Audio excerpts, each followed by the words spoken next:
తలలు వంచి ప్రార్థన చేసుకుందాం. ఈ దినమున ప్రభువా, మీరు నాతో మాట్లాడండి ప్రభువా. నీ నామమును కనపరచు బిడ్డగా తండ్రి, నీ యందు భయభక్తి కలిగినటువంటి బిడ్డగా నన్ను మార్చు ప్రభువా అని మనం దేవునికి మనల్ని మనం సమర్పణ చేసుకొని ఈ ఉదయకాలంలో ప్రభువా నీ యొక్క స్వరాన్ని వినాలని వచ్చినాను. నీవు నాతో మాట్లాడని మనం తలలు వంచి ప్రార్థన చేసుకుందాం. నిత్య బోధకుడా, జ్ఞాన ప్రదాత, తరతరములన్నిటిను నీ జ్ఞానమును నీ శక్తిని బహిర్గతము చేయుచున్న దేవా, నీకు స్తోత్రములు. నీ అందరి నిజ విశ్వాసాల సారాన్ని మాకు తెలియపరిచిన నీ ప్రియకుమారుని బట్టి నీకు స్తుతులు. మాలోని ఉపాధ్యాయులు విద్యార్థులకు తమ విద్యాబోధ ద్వారా వారి జీవితాలను బలమైన విశ్వాసంలోనికి నడిపిస్తూ మా దేశమునకు ఒక గొప్ప నిరీక్షణాస్పదులుగా రూపొందించినట్లు వారిని దీవించి ఉత్తేజపరచమని నీతోనూ పరిశుద్ధాత్మతోనూ ఏకదేవుడుగా నుండి యుగ యుగములు జీవించు ఏలుచున్న మా ప్రభువైన యేసుక్రీస్తు ద్వారా అడిగి వేడుకొనుచున్నాము తండ్రి, ఆమేన్. క్రీస్తునందు ప్రియ సంగమా, యేసుక్రీస్తు నామములో మీకందరికీ ఈ ఉదయకాలపు శుభములు తెలియజేసుకొనుచు ఉన్నాను. మరి దేవుడు ఈ యొక్క దినమును మనకు యుగా బహుమానంగా ఇచ్చినాడు. మరి అందరిని బట్టి కూడా మరి త్రియేక దేవునికి నేను వందనములు స్తోత్రములు చెల్లిస్తూ ఉంటున్నాను. ఈరోజు ఎడ్యుకేషన్ సండేగా మనం ఆచరిస్తూ ఉన్నాం. విద్యా ఆదివారమును మనం జరుపుకొనుచు ఉన్నాం. మరి ఈ దినమున మనకు ఇవ్వబడిన అంశము మరి విద్యా ఆదివారమున మరి విద్య క్రైస్తవ సంఘము యొక్క పరిచర్య. Education as a ministry of the church. Ministry of the church. విద్య మరి సంఘ పరిచర్యలో భాగమైన విద్య. క్రీస్తునందు ప్రియమైనటువంటి వాళ్ళారా, ఈ ఎడ్యుకేషన్ విద్య మరి విద్య అనేటువంటిది మనందరికీ తెలుసు. మరి విద్య మనందరినీ కూడా మరి జ్ఞానవంతులుగా మారుస్తూ ఉన్నది. ఈ ఎడ్యుకేషన్ భారతదేశంలో మరి ఒక 60-70 సంవత్సరముల క్రితం మనం చూసినట్లయితే మరి అందరూ కూడా విద్య లేనటువంటి వారుగా జీవించారు. మరి మిషనరీస్ భారతదేశానికి వచ్చి భారతదేశంలో వారు తమ యొక్క జీవితాన్ని సమర్పణ చేసి అనేకమైనటువంటి వారు ప్రారంభించినటువంటి పరిచర్య విద్యా పరిచర్య. మరి ఎక్కువగా వారు విద్య పైన కేంద్రీకృతపరిచి మరి అనేకుల్ని మరి విద్యను నేర్పించి మరి అనేకుల్ని ప్రయోజకులుగా మార్చినది ఈ యొక్క ఎడ్యుకేషన్ విద్య. మరి విద్య లేకపోతే ఈరోజు ఏమీ లేదు. ఈరోజు మన యొక్క పూర్వీకులు విద్య లేనందువలన వారు ఎదుగుదల లోపించినట్లు మనం చూస్తూ ఉంటూ ఉన్నాం. మరి education is the most important. మరి విద్య అనేటువంటిది చాలా ప్రాముఖ్యమైనటువంటిదిగా ఉన్నట్లు మనం గమనిస్తూ ఉన్నాం. మరి మిషనరీలు ఎక్కువగా విద్యకి, రెండవది మరి ఆరోగ్యానికి వారు ప్రాధాన్యత ఇచ్చి మరి అనేకుల్ని బలపరిచినట్లు నడిపించినట్లు మనం చూస్తూ ఉంటూ ఉన్నాం. మరి యేసుప్రభుల వారు కూడా మరి ఆయన ఈ లోకంలో జీవించినప్పుడు 3 రకాల పరిచర్య యేసుప్రభుల వారు జరిగించారు. 3 రకాల పరిచర్య. మొట్టమొదటిది మనం గమనించినట్లయితే సువార్త ప్రకటన. యేసుప్రభుల వారు మరి సువార్త ప్రకటన, టీచింగ్. మరి సువార్తను మార్కు సువార్త 1వ అధ్యాయం మరి 14వ వచనంలో మనం చూసినట్లయితే మరి సువార్తను యేసుప్రభుల వారు ప్రకటించారని మనం చదువుకోవచ్చు. మార్కు సువార్త 1వ అధ్యాయం మనం గమనించినట్లయితే 14వ వచనంలో, యోహాను పడిన తర్వాత యేసు కాలము సంపూర్ణమై ఉన్నది, దేవుని రాజ్యము సమీపించి ఉన్నది, మారు మనసు పొంది సువార్త నమ్ముడని చెప్పుచు దేవుని సువార్త ప్రకటించుచు గలిలయకు వచ్చెను. యేసుప్రభుల వారు మరి సువార్తను ప్రకటించినట్లు మనం చూస్తూ ఉంటున్నాం. సువార్త పరిచర్య. తర్వాత యేసుప్రభుల వారు స్వస్థత పరిచర్య. మత్తయి సువార్త 14వ అధ్యాయం 14వ వచనంలో మనం చూసినట్లయితే మత్తయి సువార్త 14వ అధ్యాయం 14వ వచనంలో మరి ఆయన వచ్చి ఆ గొప్ప సమూహమును చూచి వారి మీద కనికరపడి వారిలో రోగులైన వారిని స్వస్థపరిచెను. The healing ministry. యేసుప్రభుల వారు కూడా ఈ స్వస్థత పరిచర్యకు ప్రాధాన్యత ఇచ్చారు. ఈ దినమున క్రైస్తునందు ప్రియమైనటువంటి దేవుని బిడ్డలారా, ఈరోజు సంఘము యొక్క బాధ్యత సంఘం యొక్క మరి దేవుడిచ్చినటువంటి ఒక పని ఏమిటి అంటే ఈ విద్యా పరిచర్య కొనసాగించాలి సంఘం. ఈరోజు సంఘములు పని చేయాలి, సువార్తను ప్రకటన చేయాలి, విద్యను ప్రకటించాలి. రెండవది ఈ యొక్క స్వస్థత పరిచర్య మరి సంఘము చేయాలి. సంఘమునకు దేవుడిచ్చిన పని స్వస్థత పరిచర్య చేయమని. ఈరోజు మరి యాకోబు పత్రికలో మనం గమనించినట్లయితే ఎవరైనా మీలో రోగులు ఉన్నట్లయితే సంఘ పెద్దలను పిలిచి మరి మీరు నూనె రాసి ప్రార్థన చేయండి. ఈ స్వస్థత పరిచర్య సంఘానికి ఇవ్వబడినది. ఈరోజు విద్యా పరిచర్య సంఘానికి దేవుడు ఇచ్చి ఉంటూ ఉన్నాడు. మూడవది బోధ, ఉపదేశం.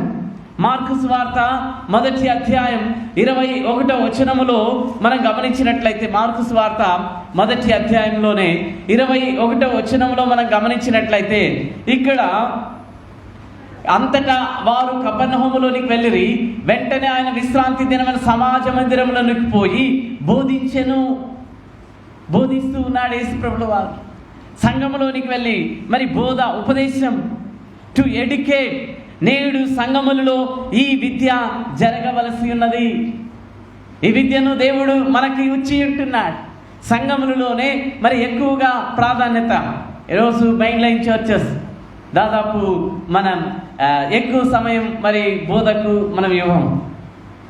Maximum 50 minutes, minimum 30 minutes. కొన్ని సంఘాల్లో 20 to 30.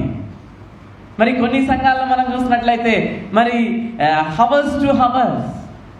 ఈరోజు దేనికి ఎక్కువగా ప్రాధాన్యత ఇస్తూ ఉన్నాం? దేవుని మాటలు వినుట కొరకు. మరి ఆ దినమున యేసు ప్రభుల వారు సమాజ మందిరంలోనికి వెళ్ళి వారికి బోధించినట్లు మనం చూస్తూ ఉంటూ ఉన్నాం. మరి దేవుడు ఆ పాత నిబంధన కాలంలో మోషేకి దేవుడిచ్చినటువంటి ఆజ్ఞ మనం గమనించినట్లయితే ద్వితీయోపదేశ కాండం 6వ అధ్యాయం మరి 6వ వచనం, 7వ వచనం, 9వ వచనంలో మనం చూసినట్లయితే ఇక్కడ మోషే ద్వారా దేవుడు మరి ఇచ్చినటువంటి ఆజ్ఞలు మనం చూస్తూ ఉంటున్నాం. 6వ నేడు నీకు ఆజ్ఞాపించు ఈ మాటను నీ హృదయంలో ఉండవలెను. నీవు నీ కుమారులకు వాటిని అభ్యసింపచేసి నీ ఇంట కూర్చుండనప్పుడు, నువ్వు త్రోవను నడిచినప్పుడును, పండుకొనినప్పుడును, లేచినప్పుడును వాటిని గూర్చి మాటలాడవలను. సూచనగా వాటిని నీ చేతికి కట్టుకొనవలను. అవి నీ కన్నుల నడుమ బాసికమోలే ఉండవలను. నీ ఇంటి ద్వార బంధముల మీదను నీ గౌనుల మీదను వాటిని వ్రాయవలెను.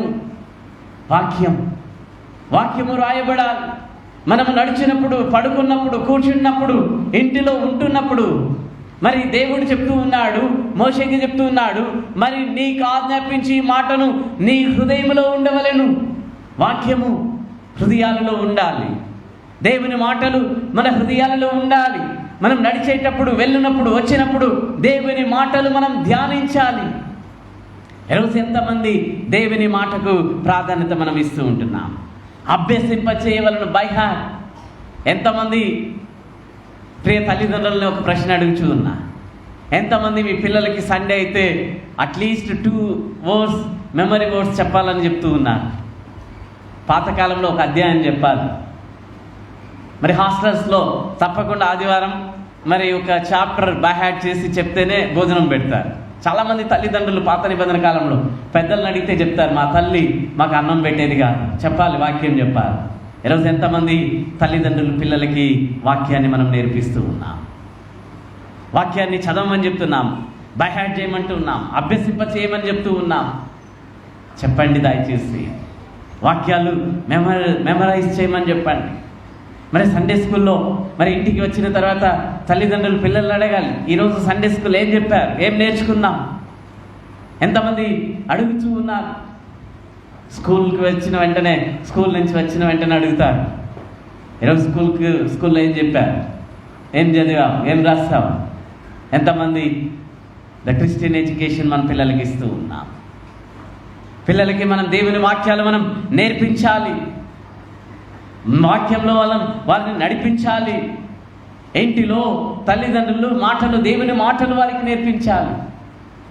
ఎంతమంది తల్లిదండ్రులు దేవుని వాక్యాన్ని మన పిల్లలకి నేర్పిస్తూ ఉంటున్నాం? ఐ రిక్వెస్ట్ ప్రతి తల్లిదండ్రులు నేను అడుగుతున్నా, మీ పిల్లలకి వాక్యాలు నేర్పించండి, ప్రోత్సాహపరచండి. అది బిడ్డల జీవితాల్లో ఒక మంచి భవిష్యత్తుకు నడిపిస్తుంది దేవుని వాక్యం. ఒక ఉన్నత భవిష్యత్. ఈరోజు స్పిరిచువల్ ఎక్సర్సైజ్, ఆధ్యాత్మికంగా పిల్లల్ని నడిపించాలి. ఎంతమంది తల్లిదండ్రులు పిల్లలకి నేర్పిస్తున్నారు? ఉదయం లేచి ప్రార్థన చేయమా. మనం నేర్పించాలి పిల్లలకి. వారికి నేర్పించమని దయతో నేను మనవి చేస్తూ ఉంటున్నాను. చదవబడినటువంటి వాక్య భాగాలకు మనం వెళ్ళినట్లయితే కీర్తనలు 119వ కీర్తన. ఈ సంకీర్తనకారుడు 119వ కీర్తన. మరి ఈ కీర్తనలో చదవబడినటువంటి 44వ వచనం నుండి 48వ వచనం వరకు చదువుకున్నటువంటి ఈ వాక్య భాగంలో మరి కీర్తనకారుడు ఇక్కడ మనకు జ్ఞాపకం చేస్తూ ఉంటూ ఉన్నాడు. 119వ కీర్తనలో మరి ఈ వాక్య భాగంలో నీ మాటను నమ్ముకొని ఉన్న 43వ వచనంలో ఈ కీర్తనకారుడు అంటూ ఉన్నాడు, అయ్యా మరి నా నోట నుండి సత్యవాక్యమును ఏమాత్రము తీసివేయకము, నీ న్యాయ విధుల మీద నా ఆశ నిలిపి ఉన్నాను. అతను అంటూ ఉన్నాడు, నా నోట నుండి సత్యవాక్యమును ఏమాత్రం తీసివేయకు. నా నోటిలో సత్యవాక్యములు ఉండాలి, నేను నమ్ముకుని ఉన్నాను. అక్కడ అంటూ ఉన్నాడు, నీ న్యాయ విధుల మీద నా ఆశ నిలిపి ఉన్నాను. నా ఆశ నీ న్యాయ విధుల మీద, నీ మాటల మీద. ఈరోజు ఎంతమంది ఈ ఆశతో మనం దేవుని వైపు చూస్తూ ఉన్నాం. నా నోట నుండి సత్యవాక్యమును తీసివేయకము, నా ఆశ నిలిపి ఉన్నాను. మరి 44వ వచనంలో కూడా చూసినట్లయితే, నిరంతరము నీ ధర్మశాస్త్రమును అనుసరించుదును, నేను నిత్యము దానిని అనుసరించుదును. He decided. ఆయన అంటూ ఉన్నాడు, నిరంతరము నీ ధర్మశాస్త్రం నేను అనుసరిస్తాను, నీ ధర్మశాస్త్రంలో నేను నిలబెడతాను, నేను అనుసరిస్తాను, నేను నిత్యము దాన్ని అనుసరించుదును, నేను ఉపదేశమును వెదకవాడను, నిర్బంధము లేక నడుచుకొందును. మరి అక్కడ అంటూ ఉన్నాడు 47, నీ ఆజ్ఞలను బట్టి నేను హర్షించెదను, అవి నాకు ప్రియములు ఈయనంటూ ఉన్నాడు. 48లో కూడా నాకు ప్రియముగానున్న నీ ఆజ్ఞల తట్టు నా చేతులెత్తెదను, నీ కట్టలను నేను ధ్యానించెదను. ఈ కీర్తనకారుడు ఆయన చెప్తూ ఉన్నాడు, ప్రభువా నేను నీ యొక్క నిరంతరం నీ ధర్మశాస్త్రమును అనుసరిస్తాను ప్రభువా, నీ ధర్మశాస్త్రానికి ప్రాధాన్యత ఇస్తాను ప్రభువా. ఈరోజు ఎంతమంది ఆ రీతిగా మనం కూడా ప్రభువా నీ ధర్మశాస్త్రానికి నేను ప్రాధాన్యత ఇస్తానని చెప్పేటువంటి బిడ్డలుగా మనం ఉన్నామా? ఆయన వాక్యానికి ఎంతమంది ఉదయం లేచిన వెంటనే మనం దేవుని వాక్యానికి ప్రాధాన్యత ఇస్తూ ఉన్నాం, దేవుని మాటలు వినడానికి ప్రాధాన్యత మనం చూపుతూ ఉన్నాం. మనం చూపాలి, మనం నేర్చుకొని ఇతరులకు నేర్పించాలి. ఎడ్యుకేషన్ వారు నేర్చుకొని ఇతరులకు నేర్పించాలి. ఈరోజు మనం క్రైస్తవులుగా దేవుని బిడ్డలుగా మనం నేర్చుకొని పిల్లలకి మనం నేర్పించాలి. అదే రీతిగా చదవబడినటువంటి నెహెమ్యా గ్రంథం 8వ అధ్యాయం మొదటి 8 వచనాలు. ఇక్కడ మరి జనులందరూ ఏక మనస్కులై యెహోవా ధర్మశాస్త్రమును శ్రద్ధగా వినిరి, అనుసరించిరి, నమస్కరించిరి. ఇక్కడ ఇశ్రాయేలులు తమ పట్టణంలో నివాసులైండిరి. వారందరూ కలిసి ఒక చోటికి వచ్చి 3వ వచనంలో మనం చూసినట్లయితే, నీటి గుమ్మము ఎదుటనున్న మైదానములో ఉదయము మొదలుకొని మధ్యాహ్నం వరకు నిలుచున్న ఆ స్త్రీ పురుషులకును తెలివితో వినగల వారికి అందరికీ చదివి వినిపించు వచ్చెను. ఆ జనులందరూ ధర్మశాస్త్ర గ్రంథమును శ్రద్ధగా వినిరి. కూర్చొని విన్నారా, నిలబడి విన్నారా? ఆసక్తితో చూడండి. వారు నిలబడి ఉదయం నుంచి మధ్యాహ్నం వరకు నిలబడి దేవుని వాక్యాన్ని వింటూ ఉన్నారు. ఈరోజు మనము ఏ రీతిగా ప్రాధాన్యత మనం ఇస్తూ ఉంటున్నాం? మరి వినడం మాత్రం కాదు. 8వ వచనంలో వచ్చి మరి మనం చదివినట్లయితే అక్కడ మరి 6వ వచనంలో కూడా, ఎజ్రా మహాదేవుడైన యెహోవాను స్తుతింపగా జనులందరూ తమ చేతులెత్తి ఆమేన్ ఆమేన్ అని పలుకుచు నేలకు ముఖములు వంచుకొని యెహోవాను నమస్కరించిరి. విని దేవుని స్తుతించి ఆరాధించి నమస్కరిస్తూ ఉన్నారు. ఈరోజు దేవుని వాక్యాలు వింటున్నటువంటి మనం ఎంతవరకు దేవుని నమస్కరిస్తూ ఉన్నాం, ఆరాధిస్తూ ఉంటున్నాం, సాగిలపడుచు ఉన్నాం? దేవుని ఎదుట మనం సాగిలపడి దేవుని ఆరాధించి స్తుతించాలి, దేవుని నామాన్ని మనం ఘనపరచాలి. అందుకొరకే దేవుడు మనల్ని ఈ దినమున మరొకసారి మనకు జ్ఞాపకం చేస్తూ ఉంటూ ఉన్నాడు. 8వ వచనంలో మనం చూసినట్లయితే, ఇటువలనే వారు దేవుని గ్రంథమును స్పష్టముగా చదివి వినిపించి జనులు బాగుగా గ్రహించినట్లు దానికి అర్థము చెప్పిరి. వారు దేవుని యొక్క వాక్యాన్ని ఇతరులకు చెప్పి అర్థము చెప్తూ ఉంటున్నారు. ప్రజలు గ్రహించినట్లుగా వివరించిరి. ప్రజలు ధర్మశాస్త్రమును శ్రద్ధగా విని జీవితమును మార్చుకున్నారు. దేవుని వాక్యమును శ్రద్ధగా వినినప్పుడే అది మన జీవితముల పైన ప్రభావం చూపుతుంది. శ్రద్ధగా వినాలి. శ్రద్ధగా దేవుని వాక్యాన్ని మనం శ్రద్ధగా వినాలి. ఎంతమంది శ్రద్ధగా వింటాం? ఆలయానికి వచ్చిన తర్వాత దేవుని వైపు మనం చూడాలి. ఏం మాట్లాడతాడు దేవుడు నాకు ఏది హెచ్చరిక చేస్తాడు, దానికి శ్రద్ధగా వినాలి. మనం శ్రద్ధగా వినకపోతే ప్రయోజనం లేదు. ఆలయానికి వచ్చి దేవుని వాక్యం సజీవమైన, దేవుని వాక్యం అద్భుతములు చేసేది, దేవుని వాక్యం జీవాన్ని ఇచ్చేటువంటిది. ఈ వాక్యాన్ని మనం శ్రద్ధగా వినాలి అని దేవుడు మనకు జ్ఞాపకం చేస్తూ ఉంటున్నాడు. అపోస్తల కార్యములు చదవబడినటువంటి అపోస్తల కార్యములు 18వ అధ్యాయంలో కూడా మనం గమనించినట్లయితే, ఇక్కడ మరి అపోల్లో ఇతను దేవుని సన్నిధానంలో మరి ప్రేరేపించబడుచు ఉన్నాడు. వాక్యాన్ని వింటూ ఉన్నాడు, గైకొంటూ ఉన్నాడు. ఇతను అపోల్లో ఒక యూదుడు. 24వ వచనంలో అలెగ్జాంద్రియా వాడైన అపోల్లో అని ఒక యూదుడు ఎఫెసుకు వచ్చును. అతడు విద్వాంసుడు, లేఖల మీద ప్రవీణుడై ఉండెను. అతడు ప్రభు మార్గం విషయమై ఉపదేశం పొంది తన ఆత్మయందు తీవ్రపడి యోహాను బాప్తిసం మాత్రమే తెలుసుకున్న వాడైనను యేసును గూర్చిన సంగతులు వివరంగా చెప్పి బోధించుచు సమాజ మందిరంలో ధైర్యముగా మాట్లాడనారంభించెను. ఈ అపోల్లో దేవుని గురించి ఒక యూదుడిగా ఉన్నప్పటికీ ఇతను ఎఫెసుకు వచ్చి క్రీస్తుని గురించి బలముగా ప్రకటిస్తూ ఉన్నాడు. అలెగ్జాంద్రియా పట్టణము యూదులకు ప్రసిద్ధి. అపోల్లో విద్వాంసుడిగా పేరుగాంచాడు. ధర్మశాస్త్రం లేఖములను బాగా ఎరిగినవాడు. అతను ప్రభు మార్గం విషయమై ఉపదేశం పొంది క్రైస్తవుడైనాడు. యూదులందరూ క్రైస్తవులు కాదు. ఈ రోజుకి వారు యూదులుగానే మరి పాత నిబంధనలు అనుసరిస్తూ ఉన్నారు. కానీ ఇతడు ధర్మశాస్త్ర ఉపదేశకుడుగా ఉన్నప్పటికీ అతడు మరి క్రైస్తవుడిగా ఉపదేశం పొంది క్రైస్తవుడైనాడు. ఇక్కడ క్రైస్తవం అంటే మతము కాదు. ఈరోజు చాలామంది తప్పుదం చేస్తూ ఉంటాం. మా మతంలోనికి వచ్చేది క్రైస్తవ మార్గం, మతము కాదు. మరి అది మార్గం అని ప్రస్తావించబడుట గమనార్హం. ఇక్కడ ప్రిస్కిల్లా అకులా అనువారు మరి అపోల్లోకు క్రీస్తుని గురించి వివరించారు. అపోల్లో తర్వాత అకయకు వెళ్ళి అక్కడ కూడా యేసే క్రీస్తు అని లేఖనముల ద్వారా దృష్టాంతముల ద్వారా వివరించుచు యూదుల వాదమును ఎదుర్కొంటూ ఉన్నాడు. యూదులతో వాదిస్తూ ఉన్నాడు. యేసే క్రీస్తుని బోధిస్తూ ఉన్నాడు. ఈ అపోల్లోకి అకులా ప్రిస్కిల్లా ఇరువురు అతన్ని బోధించారు. ఈరోజు సంఘం అకులా ప్రిస్కిల్లా వలె మనం ఇతరులకు బోధించాలి. అకులా ప్రిస్కిల్లా వలె ఇతరులకి బోధించాలి. ఎంతమంది పక్కన వారికి మనం బోధిస్తూ ఉంటాం, చెప్తూ ఉన్నాం దేవుని వాక్యాలు. ఈరోజు దేవుడు ఈ రీతిగా నాకు జ్ఞాపకం చేశాడు, లేదా దేవుడు నాకు తెలియపరిచాడని ఎంతమంది షేర్ చేసుకుంటూ ఉన్నాం.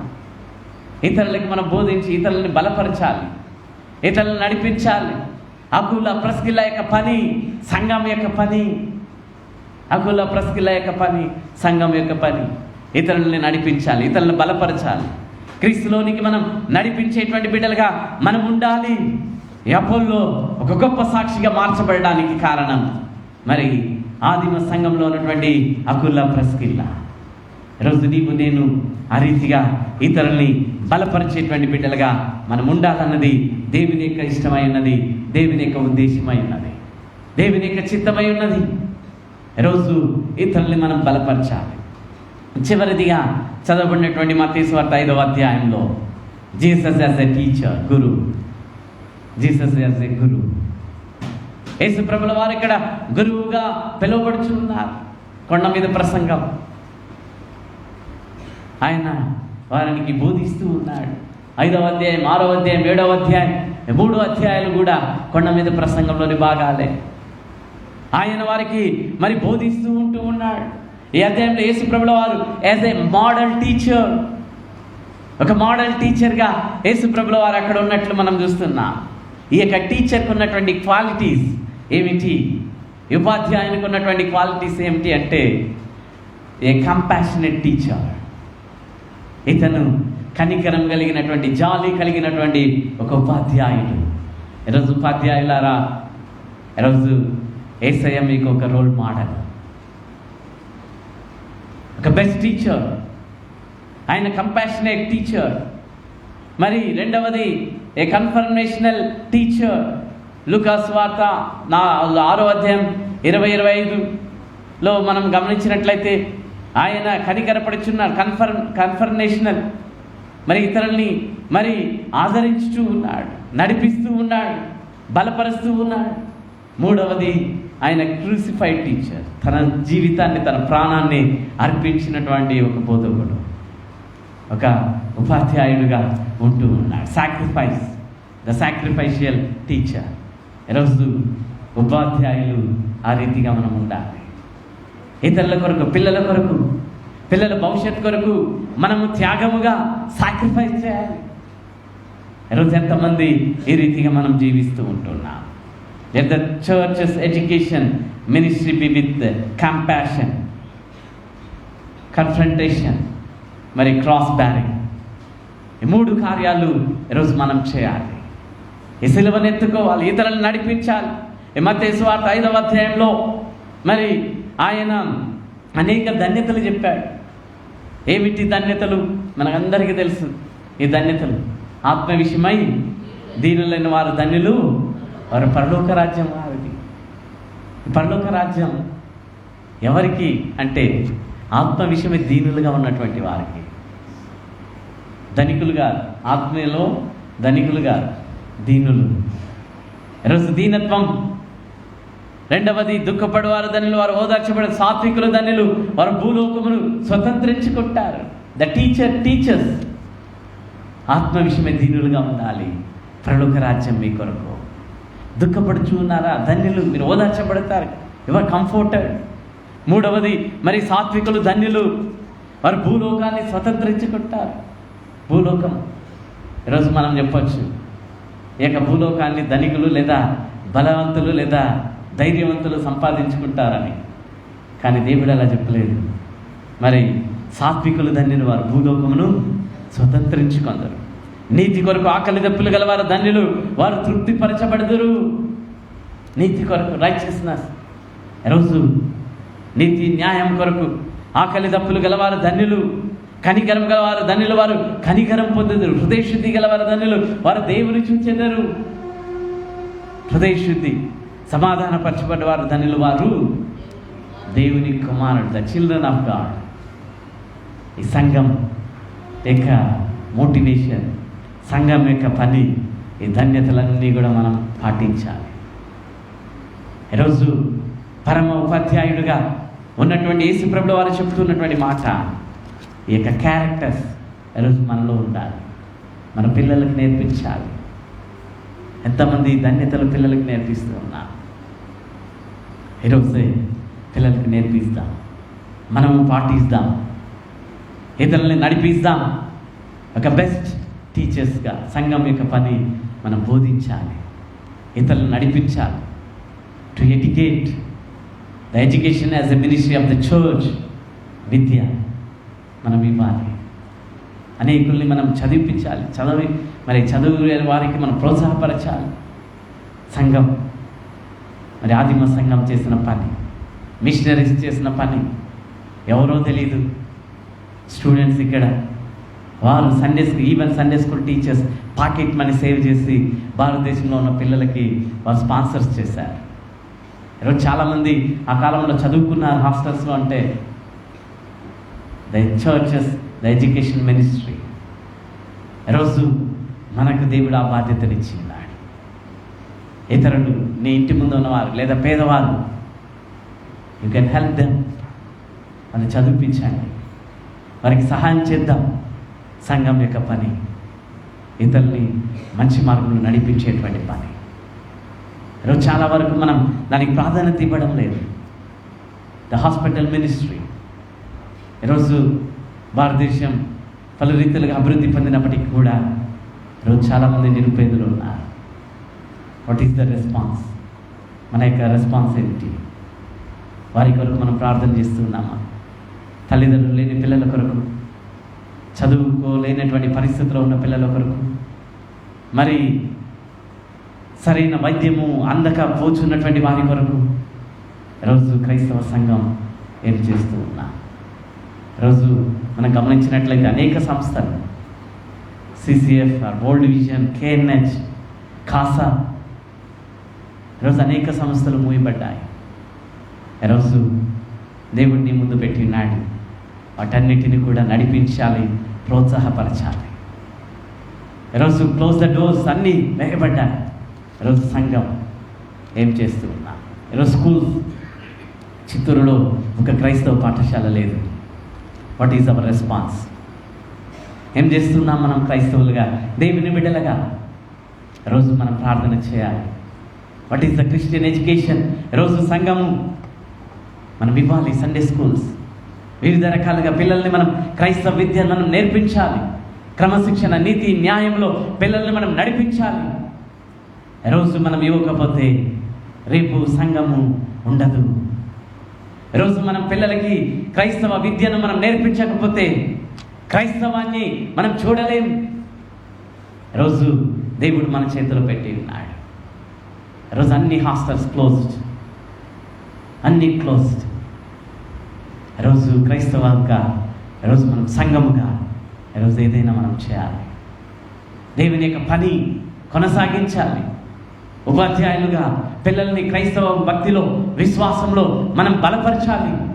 అందుకొరకు దేవుడు మనల్ని పిలిచి ఉన్నాడు. ఎనీ స్కూల్స్, మనం ఉపాధ్యాయులుగా ఉంటున్నటువంటి మనం, దయచేసి teachers, you can pray for your students. గత సంవత్సరం మనం ప్రారంభించాం, కోవిడ్ వల్ల అన్నీ పోయాయి. ఈరోజు యూ కెన్ ప్లాన్ పిల్లల కొరకు. క్రైస్తవ ఉపాధ్యాయులు ఒక క్రమశిక్షణతో పిల్లల్ని మనం ఆధ్యాత్మికంగా నడిపించాలి. బోధించనక్కరలేదు. మన యొక్క క్రియలు కంపాషనేట్, మన ప్రవర్తనలు ఇతరుల్ని ఆకట్టుకుంటాయి. They follow you. అయ్యో, ఆ టీచర్ నేను వెంబడించాలి. ఆ టీచర్ మాటలు, ఆ టీచర్ ప్రవర్తన, ఆ టీచర్ యొక్క కనికరం, ఆ టీచర్లో ఉన్న ప్రేమ, ఆ టీచర్లో ఉన్న క్షమాపణ, ఆ టీచర్లో ఉన్నటువంటి మంచి గుణాలు ఈరోజు అనేక పిల్లల్ని మారుస్తుంది. ఈరోజు యాజ్ ఎ బెస్ట్ టీచర్స్గా మనము ఈ లోకంలో జీవించాలని నేను మనవి చేస్తూ ఉంటున్నాను. ఒక్కొక్కరి కొరకు మనం ప్రార్థన చేద్దాం. పిల్లలకి మంచి భవిష్యత్, మంచి క్రమశిక్షణలో ఆ బిడ్డలు నడిపించాలి. నడిపించడం కొరకే ఈరోజు దేవుడు క్రైస్తవ ఉపాధ్యాయులుగా ఈరోజు నిన్ను నన్ను దేవుడు పిలిచి ఉంటున్నాడు. ఈ పనిని మనం చేద్దాం, ఇతరులను నడిపిస్తాం, ఇతరుల కొరకు సాక్షులుగా. మరి ఎడ్యుకేషన్ ఈజ్ అవర్ మినిస్ట్రీ. దేవుడు మనకిచ్చినటువంటి పని. ఈ సమయంలో తలలు వంచి ఒక్క నిమిషం దేవుడు పిలిచిన పిలుపు.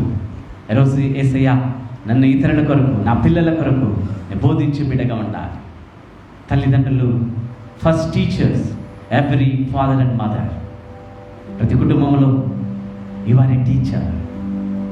ప్రతి కుటుంబంలో నీ పిల్లలకి నువ్వు నేర్పించాలి, నడిపించాలి, బోధించాలి, అభ్యసింపచేయాలి.